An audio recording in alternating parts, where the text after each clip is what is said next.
नमस्कार। देहाती खबर के सभी दर्शकों को बढ़ते हैं खबर की ओर। अंबिकापुर के प्रेस क्लब में सर्व आदिवासी समाज का एक बड़ा बयान सामने आया है, जहां हसदेव में पेड़ों की कटाई के खिलाफ उठाएंगे हथियार, प्रशासन होगा जिम्मेदार। दरअसल सरगुजा जिले के उदयपुर इलाके में स्थित घाट बर्रा गांव में कोल माइंस के लिए पेड़ों की कटाई का विरोध करने वाले सैकड़ों आदिवासियों को सरगुजा जिले के अलग अलग स्थान में हिरासत में रखे जाने को लेकर सर्व आदिवासी समाज ने उग्र आंदोलन की चेतावनी दी है। समाज के अध्यक्ष अमृत मरावी ने बताया है कि सरकार और प्रशासन ने ऐसे हालात बना दिए हैं कि समाज के लोगों को हथियार उठाने की नौबत दिखाई दे रही है। वहीं आने वाले दिनों में आदिवासी समाज पेड़ों को बचाने के लिए हथियार उठाने को मजबूर होगा। उन्होंने अंबिकापुर में पत्रकारों से बातचीत करते हुए कहा कि घाट बर्रा सहित आसपास के कई गांव के लोग जंगल बचाने के लिए लंबे समय से आंदोलन कर रहे हैं। पेड़ों की कटाई के लिए शुक्रवार की सुबह ही गांव वालों को उनके घरों से उठा लिया गया है, तो कई लोग जब जंगल में पहुंचकर प्रदर्शन कर रहे थे तब उन्हें हिरासत में ले लिया गया। इसके बाद उन्हें सरगुजा जिले के अलग अलग स्थान में रखा गया। लोग वहां भूखे प्यासे पड़े हैं, लेकिन प्रशासनिक अधिकारी ध्यान नहीं दे रहे हैं। वहीं पेड़ों की काटने का आदेश आखिर किसने दिया, अधिकारी आदेश की कॉपी तक नहीं दिखा पा रहे हैं। उन्होंने कहा कि छत्तीसगढ़ में कई मंत्री और नेता आदिवासी हैं, लेकिन उसके बाद भी आदिवासियों के हित में बात नहीं की जा रही है। का एक पहचान है और दूसरी यहाँ के आदिवासियों की। जंगल की बात तो होती है, लेकिन आदिवासियों की बात नहीं होती है। आज हसदेव जंगल को काटा जा रहा है। मैं अभी 5 मिनट पहले सरगुजा ज़िले के डीएफओ से मैंने बात किया कि आप किस आदेश के तहत जंगल को काट रहे हैं, मुझे आदेश की कॉपी चाहिए। लेकिन यहाँ का जो डीएफओ है वर्तमान अंबिकापुर के, वो आदेश को देने के लिए उनके पास समय नहीं है।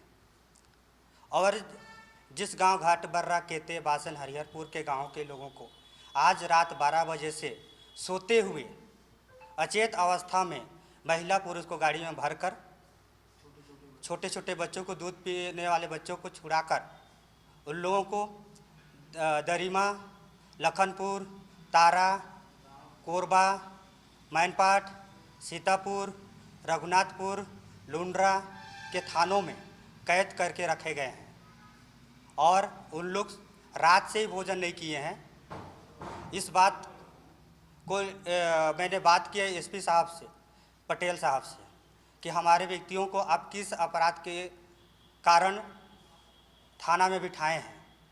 लेकिन उनके पूछने पर, हम लोगों के पूछने पर उन्होंने कोई जवाब नहीं दिया। उनका कहना है कि इन्होंने कोई अपराध नहीं किए हैं। तो हम लोगों ने सवाल किया कि अपराध ही नहीं किए हैं तो उनको रात से लेकर अभी तक क्यों बैठाया गया है। और सभी लोग भूखे प्यासे हैं, उन लोगों को किसी को खाना नहीं दिए हैं। और उसमें 16 साल से कम बच्चे बहुत सारे हैं और उनको भारत के ऐसा कौन सा न्याय है जो कि उनको जेल में डाला जाता है। ये बहुत दुख की बात है। आगे आप लोग क्या करेंगे? सारा कुछ तो पता है, आज दिन भर हो रहा है, आगे क्या करेंगे आप लोग इसके खिलाफ में? इस पर कार्रवाई क्या करें, क्या मांग करें?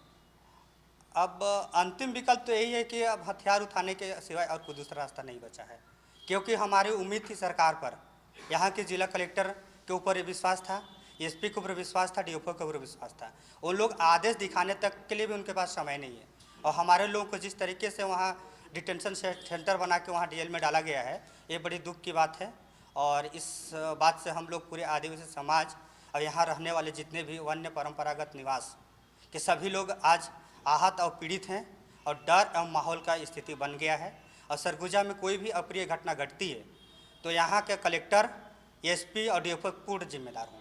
यदि कोई भी अप्रिय घटना घटती है, कैसे विरोधी हथियार उठाने की बात कर रहे हैं, कैसे किसका विरोध करेंगे? क्योंकि भारत के संविधान में जीवन जीने का पूर्ण अधिकार है, अपने सभ्यता, संस्कृति और रीति रिवाज परंपरा को बचाने का संवैधानिक अधिकार है। यदि हमारा मूल अधिकार जहाँ खत्म होती है और जान जाने की स्थिति होती है तो कानून हमको यह अधिकार देता है कि अपने जान बचाने के लिए आप कुछ भी कर सकते हैं।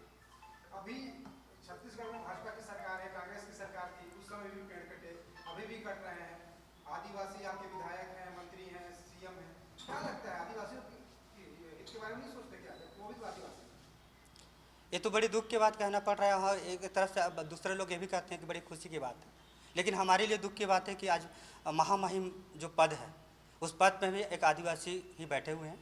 दूसरी बात, छत्तीसगढ़ राज्य एक आदिवासी बहुल राज्य के नाम से जाना जाता है। उसी आधार पर यहाँ विष्णुदेव साय जी को मंत्री का दर्जा दिया गया और मंत्री अभी वर्तमान में है, लेकिन वो आदिवासी नहीं है।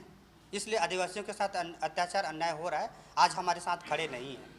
एक बड़ी दुख की बात है कि वो आदिवासी कहते तो हैं लेकिन आदिवासियों के साथ नहीं है। जंगल सभी का ना है, आदिवासी का थोड़ी ना है, सबका सपोर्ट चाहिए ना आपको। इसमें यहाँ जो सरगुजा में रहने वाले जितने लोगों से मेरा निवेदन है, जिनको ऑक्सीजन चाहिए इस जंगल इस सरगुजा में जिसको वास करना है, सभी समुदाय से मेरा निवेदन है।